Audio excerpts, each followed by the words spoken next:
Everybody, we are back. It is Taped on Live, favorite podcast, favorite channel, favorite everything. We are back. You guys already know what to do. Hit the subscribe button. Subscribe. Hit the like button if you like it. Hit the dislike button if you don't like it. Leave a comment if you like it. Leave a comment if you don't like it. And make sure you guys follow us on Twitter at the Mark John NFL for me, at BD Williams 18 for BD, at M Holder 95 for Matt Holder. And pandasups.com. Make sure you guys go over there and discount code TDL 35% off for pandasups.com, Panda Supplements. All right, guys. So the preseason is over. We got 4 games instead of 3. Champs. Preseason champs. The Raiders are undefeated in the 2022 season so far. Haven't lost a game yet. Hopefully that carries on to the regular season. And 23-6 win. Of course, there wasn't too many starters today, but it's interesting movement on the offensive line. I thought kind of a little bit of surprises over there. Some guys are playing a lot this week during the week, and they played last week, and then they weren't in there this week, and then it was a little movement. So, a little interesting movement there, of course, and then some good play on the defense. Defense has been strong all the whole preseason, so it's really exciting to see. Hopefully that carries over to the season, and this shows that the Raiders have some depth, and we saw some players come back this week. So any initial thoughts from you guys? Yeah, I mean, just piggybacking off what you were saying about the defense looking strong, definitely looked pretty good the entire time. Very fundamentally sound, like everyone's doing their jobs. We saw that again today, with the defense. Deshaun Bauer having a coming out party in the NFL. Like, he's solidified himself as, yes, I am a viable defensive end in the NFL. 5 sacks in the preseason. You got that strip sack today. Fell on another one, I think, later on. You saw him making plays on the perimeter in, like, the screen game. This guy's come out of nowhere. And I hope someone in the audience can fact check me on this. We were talking about it just briefly right before. But I don't think that the defense allowed a first half touchdown this entire preseason. You see how fast these guys are playing. Patrick Graham, like, he's got these guys, even the backups, he's got these guys bought in, understanding the scheme and playing fast. So it's encouraging to see. Yeah, I think biggest thing for me, kind of piggybacking off what BD was talking about shutting teams out in the first half. Like, for most of the game, or for most of the week, we heard about the Raiders dominating in training camp and joint practices, and they come out in the game. And like you said, I think everyone on the starting O-line, or whatever the starting O-line might be, except for Colton Miller, was playing. But other than that, it was all backups, and they took it to the Patriots and took it to the Patriots starters for the entire first quarter. Like, yeah, that's an encouraging sign when your backups are beating another team's ones, especially a team like the Patriots and the Bill Belichick led Patriots. So, encouraging sight for sure. For sure. Yeah, the defense looks really well. I thought the first team offensive line actually played pretty well too. I don't know what's first team or second team at this point. I have no idea. I don't know what the hell is going on, really. John Simpson was in there, and like everybody's like, oh, he's out, he's a bench, and then he's the starter, and then he came out like really early, like he played like 2 series and then came out. So like, so did Andre James. It's super interesting to see what they do with this offensive line, but that group played well. Actually, gave Stidham a lot of time. They got some movement in the offensive line a little bit. Got some openings for Zamir White, who I thought was struggling a little bit, running a lot of outside zone. I showed that in my last breakdown. So it was interesting to see Jackson Barton play a lot. I saw somebody say he played left tackle, left guard. I thought he played pretty well too. He's played well the whole preseason. Just kind of be like quiet, like a quiet thing. Jackson Barton's been playing well, and he got a shot. And they talk about competition a lot. And, they want to show who's the best player out there. So, to see Jackson Barton get a little run was good, I guess. It was good to see him, like, earn that opportunity, I believe. So that was good to see. But, of course, everybody's talking about Leatherwood and how he played. But he played late. Who knows what's going to happen to that? I think that at this point, I mean, they might move on from him. I mean, they might trade him. It seems like a lot of teams want him, in my opinion. I feel like if you're going to trade him, it's the time. If everybody wants him, yeah, move him. I mean, obviously, people are going to want to give up some ransom for him, and they still see the athleticism. There's old line coaches just like, I can fix him. Look, I got him. I could just hand him to me. I'd fix his hands, So, if he has a market, then go ahead and move him. If you got Mumford, Parker, you got Luminor, and then I guess Jackson Barton. You know what I mean? I guess you know what I mean. So it was interesting. It was interesting to see Parham didn't play guard at all today either. I don't know. Maybe I'm wrong on that, but I just saw him play center. I thought that was interesting. But yeah. Yeah, I mean, I think it's really interesting the way this whole Leatherwood thing is shaking out. I mean, you saw him get, benched essentially early on for Thayer Mumford and continually throughout the rest of the preseason. And then they start talking about how, the media starts leaking stories about him. And I think it's clear that they were trying to light a fire under this guy, putting him, behind Thayer Mumford, talking about him in the media, and Leatherwood never rose to the occasion. So I think it must be that they just don't like, kind of his personality. I guess he's not a fit for this locker room. But like you're saying, there's a lot of talent there with this young man. So if the Raiders do get something for him, I'd be interested in watching his career, seeing how it unfolds for him. But it's pretty clear it's not going to be with the Raiders. I feel like No. I mean, I feel like too, like the thing we got to consider with trading him too is like what did teams value him coming out of last year? Did anyone actually value him other than the Raiders and other than John Gruden as a first round pick? Right. Or did they view him as a third round pick that's now playing like a fifth, sixth round, maybe even seventh round value? Because it was rough tonight. But I almost feel like, and this is just a gut feeling, kind of building off what you were talking about, BD. He almost feels like it's like he doesn't have confidence anymore. He feels like he's defeated. You know what I mean? Just how off season's unfolded with him going back and forth, and it doesn't look like he's really like just motivated to play almost. Engaged. Exactly. Yeah. And remember that like that press conference earlier in the year, like where like he like it was like after he got the first time he kind of got losing reps to Munford, and like everyone was saying he's pretty short in the press conference, could sense like he was dejected. It just feels like a guy that's unfortunately got like a broken spirit almost at this point, and it's not even year two. Year two hasn't even technically started. Which Marcus, I'm gonna let you get in on this, but I firmly believe this coaching staff, they wanted to see Leatherwood kind of rise above all that, okay, yeah, there's a lot of adversity right here. There's a lot going through your head. Let's see you gut it out and play your best football. Despite that, they wanted to see that, and he wasn't able really to rise to that occasion. I feel like so. Go ahead.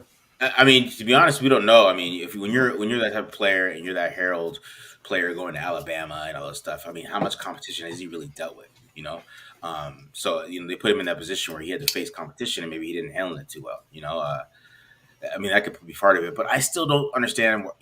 If he played better at guard last year, you should just tried him at guard from the beginning, in my opinion.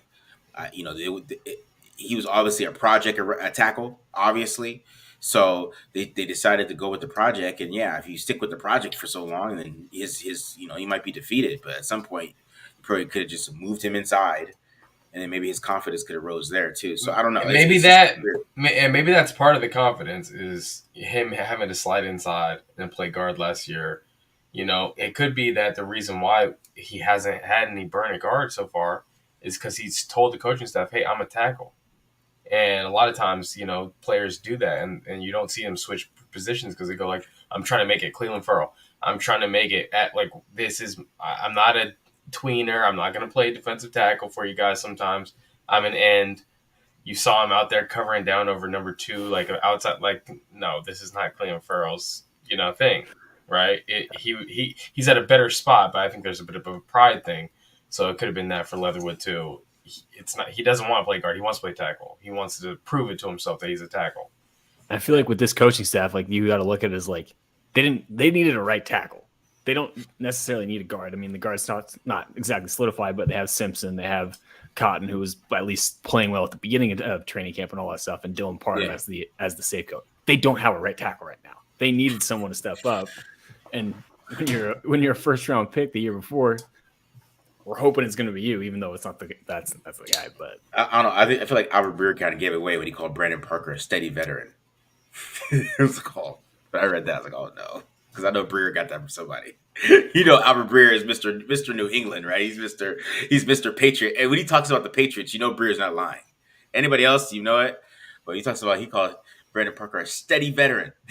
I was like, oh, Yeah. oh. so let's go round table real quick. We can go rapid fire too. Okay. Who's the starting one right tackle if it's on the roster right now? If that person's on the roster right now, It's Brandon Parker, man. It's Brandon Parker. It's Brandon Parker or Munford. To be honest. BD. Not Illuminor? Marcus? If Parker is healthy, are we talking about if Parker's healthy? Or if he's hurt? You're saying Munford over Illuminor? Well, okay, I'll take that back. I'll say Illuminor behind Parker. But if Parker's healthy, that's the It's dude Parker. out there. That's the dude out But there. and that's the thing. Parker's never healthy, so I don't know why they're talking about a steady veteran. What is even steady yet? He's either getting beat or he's somebody getting hurt. told him that he didn't call him. Yeah, That's I know. That's why Matt's like, oh no, because Matt's like, Matt knows somebody told him that somebody in the building told Albert Breer that Brendan Parker is a steady veteran. You can't get past that. I'm sorry. He knows all those guys, and they know him. They're gonna talk to him like it's nothing. So it could have been some scout or something, some guy that Regardless, if Parker starts, okay, week 1, okay. Yeah. I mean, it's what Joey Bosa, Khalil Mack, one of those guys is going to suplex Brandon Parker. He's going to be out with a torn pec for the rest of the year. Okay, it's going to be a Luminor at some point taking over for Brandon Parker and probably playing tackle. But you like Mumford? There's something there for Mumford. No, I think if you're going to play a rookie, if you're going to play him, I would say he should be a backup, but I wouldn't want him to be the starter. He didn't earn that job. He's not better than Luminor or Parker. We really haven't seen him, and when he played left tackle, didn't look good. So, of course, personally, I would play a Luminor, but obviously, this team they have some kind of look at Brandon Parker. If he's healthy, I think he's going to be out there. So. But if he's not healthy right now, if he doesn't get healthy, then it's going to be a Luminor. But Matt, go ahead. We haven't even got to Matt yet. I was going to say Munford, but it is legitimately a coin toss. I was hoping someone would. Again, I keep saying this. I was hoping someone would step up, and just no one does. I would No, maybe it's just me being the draft guy or whatever. But I was thinking it legitimately could be Munford. Maybe it's Luminor. I was watching him a little bit today, and he was all right. But again, Judon I think got him a couple times, something like that. And Joey Bosa and Khalil Mack are better than Matt Judon. And Matt Judon's a good player. It's not a slight, but Judon's good. Yeah. But it's, I almost feel like it's not the right tackle's not on the roster. I feel like we got to pay attention to what's going on over the weekend. Maybe this is finally the push that the coaching staff need to bring Darrell Williams, give him whatever blank check he's looking for right now, and find someone. But yeah, and I feel like the thing that hurts Munford too is him being injured the last 2 weeks and not being able to play. Yeah. How did Munford look against when they're running the ball behind him? He gets good push. He's all right. Yeah. At this point, we'll settle for all right. You're right. He's all right, man. They just is the saving grace for Brandon Parker that he just played on the left side and then didn't get to do anything to hurt himself on the right side? Is that going to be the saving grace for him going in this year? I think so, man. I don't know. I think last year, since he played okay, he had some terrible games, but he was okay over there. It wasn't just the horrific. People are he's a steady veteran, 5th year. He's 35. It's the 35-inch arms. I don't care what they say. They see those. No one in NFL history has backed into more starts than Brandon Parker. Never. He just walks in the room, man. They see those 35-inch arms. They're like, man, I could do something with That's a tackle. That's a tackle. If that's a tackle, that is a tackle. 100% what 6'8", happened. 35-inch arms. Arms. Like, man. So Honestly, Brandon Parker, like you're saying, he could just back into, playing. Like, literally, that's all he has to do. Just stand there. He backed into 10 as a rookie.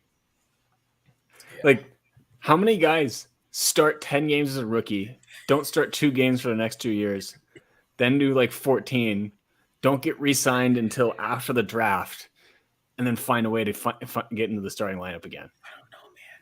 I don't know. But he's a survivor. That Albert Breer quote scared the hell out of me. He's literally the definition of your best ability is availability. Yeah, really. They got the steady veteran Brandon Parker. I'm like, what, Albert, are you talking about? Have you watched any of the games? steady veteran. All right. Anyways, some more positive thoughts here. Can I talk about the linebacker competition? Go ahead. Linebacker competition. Let's get it. I was very bullish on Bolton after watching the especially the special teams tape. I was like, oh, this guy, yeah, he's making this roster, right? I don't know if to keep 4 or 5 linebackers, so I don't know if there's competition, between Masterson, Butler, and Bolton for 1 or 2 jobs here. But what I will say, Masterson obviously had a good game. He got the interception. He was involved in a lot of tackles. I think that the size that he has, the length that he has, and he has really good zone maintenance. His zone drops are really good. I just want to see him be a lot more physical downhill against the run. That's really my only gripe with Masterson, But, if he's a guy that makes the roster, I wouldn't be mad at either him or Butler. I think both those guys are pretty good in coverage. So I think all of these linebackers are making it tough. I don't know if Masterson keeps on. If he played like this the last preseason game, he's a guy, if you cut him, might not be available on the practice squad. So, yeah.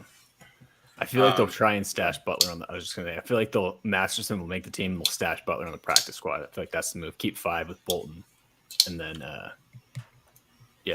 keep the guy that's like a little bit not getting quite as much buzz right now. Actually, Matt, you're the my D line man. What did you think of Neil Farrell and Matthew Butler? I thought they had their best games, especially Matthew Butler. I was literally, you took the words right out of my mouth. I thought they had their best games too. Yeah, I mean, especially Matthew Butler. He was getting a lot more pressure, looked faster off the ball. Neil Farrell, I've been pretty disappointed with him throughout the preseason so far, and then today he was popping off a little bit. I think he caused that little forced fumble at nose, getting off the ball, get off that we saw at the Senior Bowl. A lot better game. I thought it was their best game. I mean, D-line as a whole, even beyond those 2 guys, was just dominating. I mean, I'm just looking at it, Bauer had 2 sacks, Van Valkenburg had a sack, Kuntz had a sack too in the series or 2 that he played. So very impressive from the defensive line, especially those 2 young guys. Yeah. I do want to let RD711 know that he is delusional. Yes, you are delusional. Yes. Hey, who's got more sacks in the last 4 games? 5 sacks in 4 games, Marcus. Oh man. So Cleveland Farrell did get some run today. I talked to BD about this last week. He was a little hesitant about. I said if he did not have a spot on this team, why would he sit out so much throughout this whole preseason? And then he only played 2 series, and then he came out with fucking Kuntz and never played again. So obviously, Cleveland Farrell has a spot on this team. So what do you guys think about his role, and what is he going to do? I mean, it's interesting that the way that in base, when Cleveland Farrell is going to be out there, he's going to be out there in base. And this team, they like to get into a 5 on the defensive line. So these big outside linebackers, Chandler Jones, Max Crosby, quote unquote outside linebackers, but Cleveland Farrell, he's playing that spot. And there's going to be occasions where these guys have to drop into coverage. When the base package is out there, you can't send a 5-6 man pressure every single time. There's going to be times where it is just a 4-man pressure, and then one of those outside backers is going to have a coverage responsibility. So I don't know if Clee is going to be viable in those situations when you have to do that in base to play that spot. So if he does make the team, I foresee him eventually getting kicked down inside because like what's Clelin Ferrell going to do? Cover down over a slot? Like, come on. I mean, for me, like kind of like I think you were talking about at the beginning, BD. Like when Patrick Graham took over, I thought I'm like there might be a role for Cleveland Farrell as kind of like that like five technique, that hybrid like defensive end, defensive tackle type of player, like that they could put him in, probably similar to what we're going to see Bilal Nichols play this year. But then when I saw he's playing outside backer, I'm like, dude, he's screwed. like I don't know, Marcus. Are we working under the assumption that Cleveland Farrell is going to be on the team? Because I don't know. I kind of feel. I mean, shouldn't he play more? I mean, wouldn't he, if you haven't played at all and you're not going to be on the team and it's a question mark, should you not just play 2 series and come out like in the first quarter and never play again? I think that's a little odd, you know. If you're going to cut somebody, don't you want to see more of them, or are you just like, oh, I'm just going to cut him? I mean, that's kind of a little interesting. I don't know. I just think that I think that my take would be the decision was already made. Yeah, and like this was his chance to put a couple drives on film for someone else. Yeah, but he didn't practice until this week. Yeah, he hasn't practiced in a month or almost a month. And again, Tashawn Bauer, we were just talking about it. Tashawn Bauer was the preseason defensive MVP. Some guys are just football guys. If Cleveland Farrell's a football guy, and this is a football guy coaching staff, and I think that's sometimes we can't just sleep on the football guy who shows up and just loves football and just football, and they play him a little inside. You know, it's not even really a thing about him being good or not. I thought it was interesting that he didn't play at all, really that much. I thought I would have saw him play more. But he did play inside and third down a little bit. But I mean, he didn't really do anything. But on third downs, when rush downs, obviously he's not going to be rushing off the edge. Someone said that they saw him lined up at nose guard at one point. Third downs, he's going to slide inside. Yeah, for sure. They're going to have packages for these guys. On first down, okay. That's what I'm talking about. On first down, you have to have some coverage responsibility that position, and I just don't think that he fits on the team. So I've been hoping, honestly, that they just trade Klee. You know, trade Leatherwood, trade Klee, hopefully, and get something, even if it's just like a late round pick or something like that. Honestly, who cares at this point? Yeah, because that's just my thing. I figure because Alex Leatherwood played the whole game. I mean, he played the whole fourth quarter. They went super deep. It was really like that, and Farrell played like 2 series. Like, hey man, that's enough. So it's just because he came out with Kuntz. I mean, him and Kuntz were in there together, and then when Kuntz came out early too, because Kuntz didn't play that much either. I mean, he probably played like 10 snaps or something like that, and they took them both at the same time, and they never came back in. So I thought that was like, I felt like that was a little eye opening to me. Like, oh wow, okay, he's like, wow, because they treated him like he was a start, like he was the part of that group that was going to come in behind Chandler Jones and Max Crosby. So I did think that was interesting. But so I mean, if they keep 5 defensive ends, outside linebacker, edge players on this, I don't know if they could keep 5 linebackers. You might have to keep only 4 linebackers at that point. So it's gonna be makes it tough. It's gonna be interesting. I might require 25 roster spots when we do our prediction. Okay. Because I was gonna do 24 for defense and give 26 to Marcus for offense, but I think it's gonna have to be 25-25 here because there's too many hard cuts on the defense. One guy I want to talk about real quick. Okay, Isaiah Zuber. I don't know if I've ever seen anything like this. First of all, the catch that he had on third and 6, 3rd and 7. Yeah. Stop route. It was a contested catch, big league catch. And it was a heater. That quarterback just drilled that in there, and he makes that contested catch. So I was like, okay, that's impressive. To win, to execute on the outside on the perimeter, on a 3rd and long when you got to have it. That was awesome. And then all of a sudden, I'm seeing the Raiders get an interception, and I see 89 out there. I'm like, what's going on here? I don't. Yeah. Right, and he's lined up at free safety. Hold on. Obviously they're playing around. They're messing around with this guy. But if Zuber makes it to the practice squad, he's on another team for sure. Yeah, he's an XFL guy, right? Came from the Yeah. not XFL? USFL. USFL. Yeah, US, USFL. yeah. USFL. So he's a USFL guy.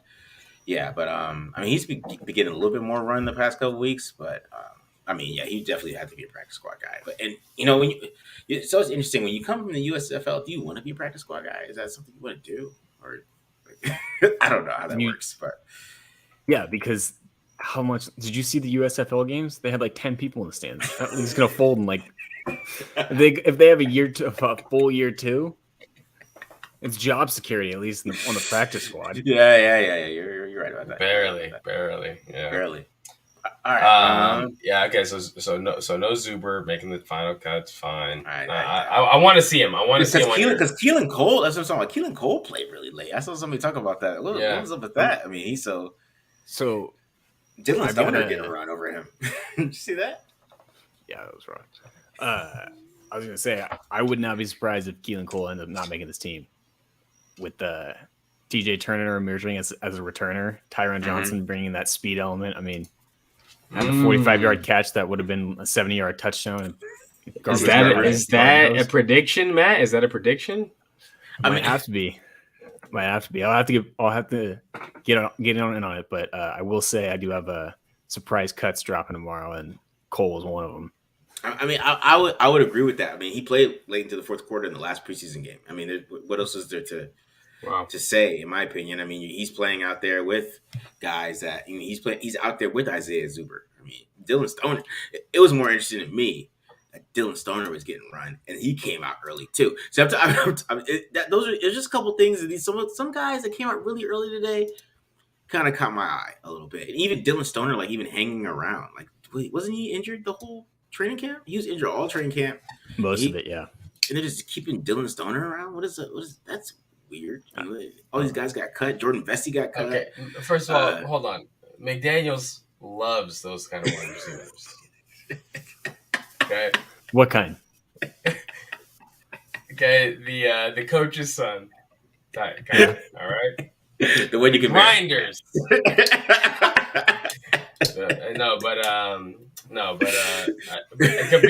Being completely seriously here.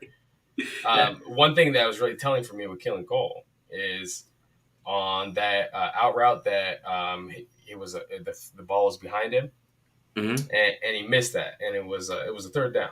Okay. Yeah. First of all, it's third down. Okay, so this is a play you got to have that, but it's a blitz. It was an obvious blitz. It's like zero coverage on the back end. If you're an NFL wide receiver, the execution level, you got to get your head around quicker. You know the ball's coming out hot, right? Like, so there needs to be some kind of side adjustment, or you need to just, run your route a little differently, knowing that, okay, it's a pressure play. It's not just they're sitting back and playing coverage here and playing, cover 5, 2-man under, or whatever it is. They're center pressure. I got to adjust. Keelan Cole didn't do that, and the quarterback did. The quarterback goes, oh, I got Keelan Cole. He's a vet. I'm going to throw hot right now because the pressure's coming, but Keelan Cole's not playing at that level. So, yeah, I mean, maybe you're right, Matt. It definitely looks like, hey, maybe this is, just the mental aspect is probably tough in this offense to get a grasp of. I mean, both of you saying exactly what you said, like gave me more confidence in it. Like the fact that he was playing so late, like I noticed that too. I'm like, this is never a good sign when veterans are playing late into the fourth quarter in the last preseason game. And like BD, like you said, like you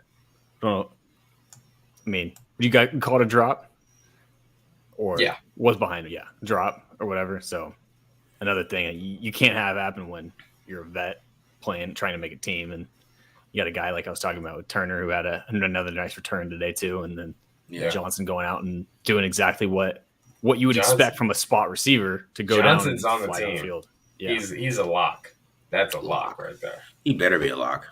Yeah. Oh, there's no question. There's no question. It's a lock. I mean, that big play that he hauled down, I mean, come on now. That's a touchdown. And that's what you want out of a fifth receiver, that guy that can like come in and make those, 5-10 plays a game, or 5-10 plays a season, maybe that, once he comes out on the field. That's all he needs, right? Yeah. That's all he needs. Yeah. And then when he's on the field, other teams gotta be aware of it. All right, here we go, BD.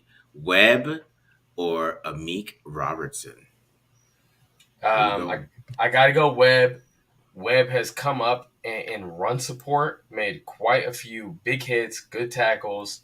We saw Meek, lose contain. He's out there playing the nickel. They're shoving him around out there. He's not able to, come up. He's too small. So there's a liability there just tackling. It's not going to be as good as it can be with Amik. He's 5'8". Sam Webb is 6 feet, 210 pounds. He's just a more physical player, and he can play on the outside. I think he's a little bit more viable, even though last week he gave up over 100 yards easily. So he's heading up and down. I'll probably go a deeper dive into Sam Webb Yeah. at some point on the channel. But he's had an up and down preseason, but definitely the highs have been just so much better than anything that Meek has done at this point. So got to give it to Sam Webb. I think last week he just got. I mean, Eric Inzukama was just eating him up last week, but then he had Devontae Parker this week, and he actually looked a lot better.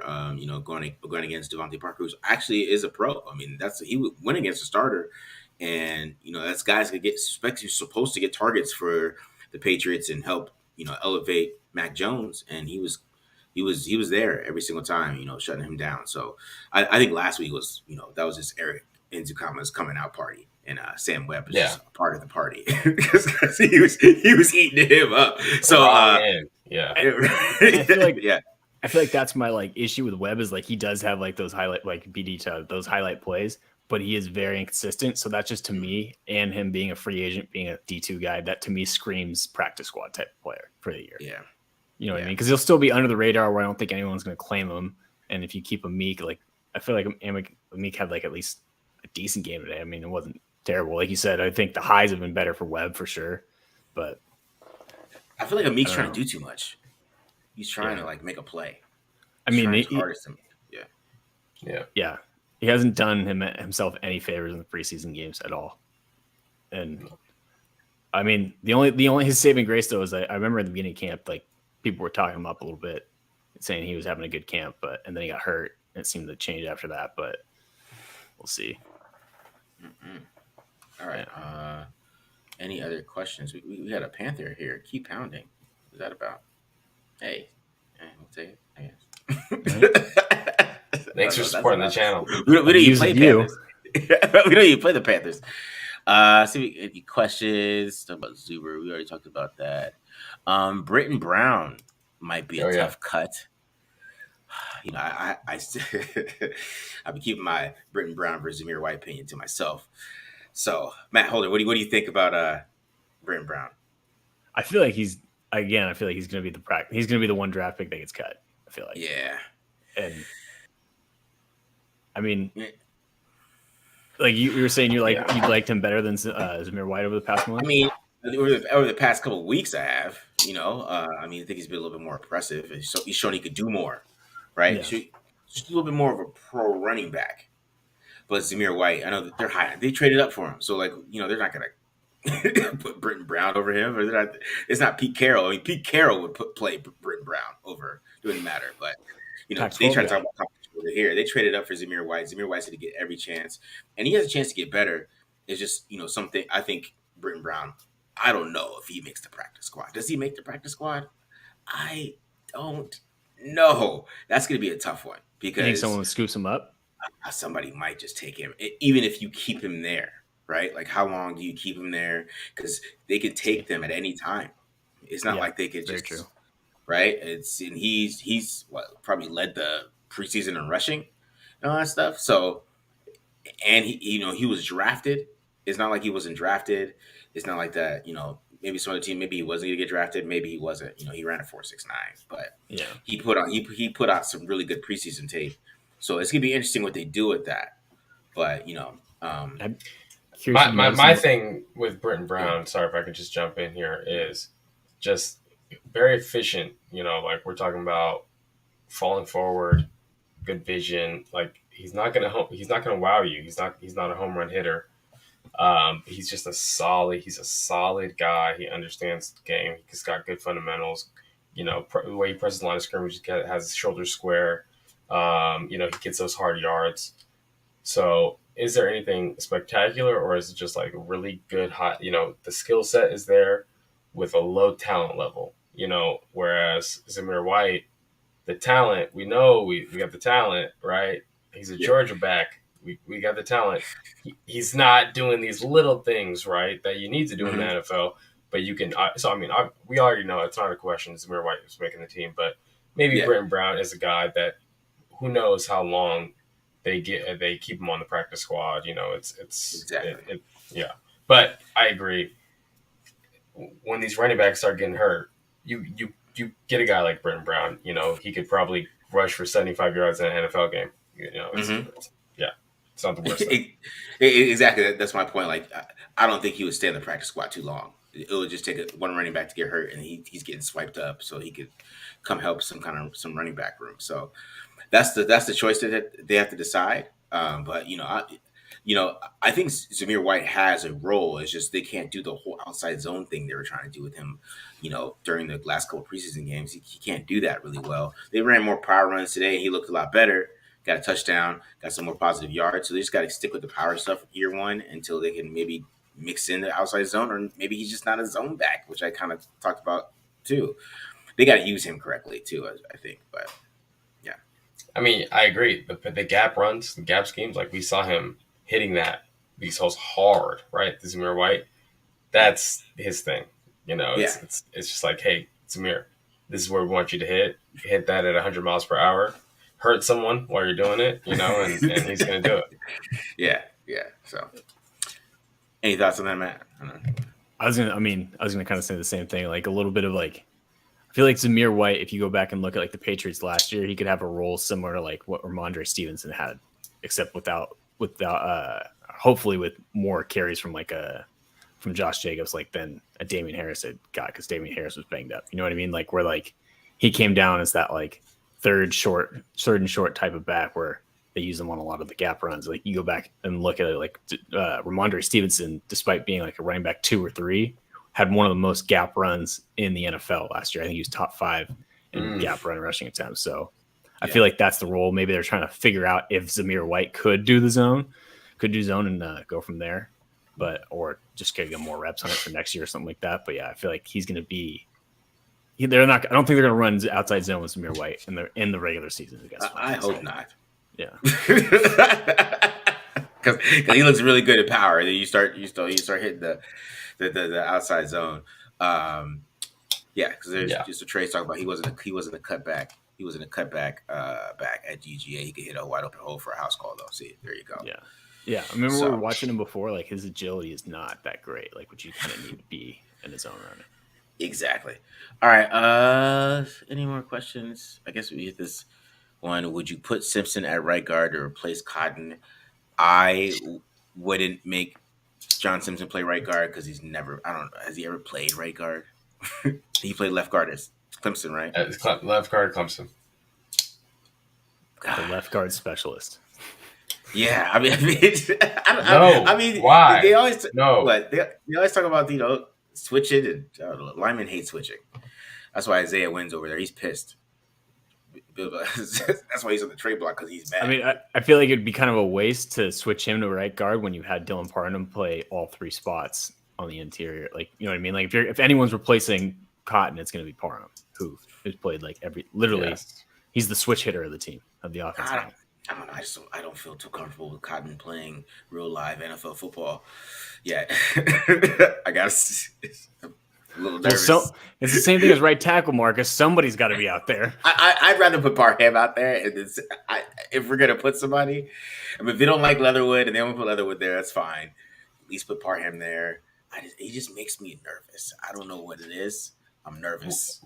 What if they just come out with 4 offensive linemen and a bunch of tight ends? Okay. I don't know if you guys ever heard of this. People, if anyone's listening from the Bay Area that grew up in like the late 2000s, early 2010s, people on offense, they used to run this offense called the A11. A11, You guys heard of it? You have 3 like offensive linemen, and like you just like have a bunch of receivers, so you never know who's on the line, who's eligible. Do it with 4. Yes. Play some 8-man football over here. Yeah, I like it.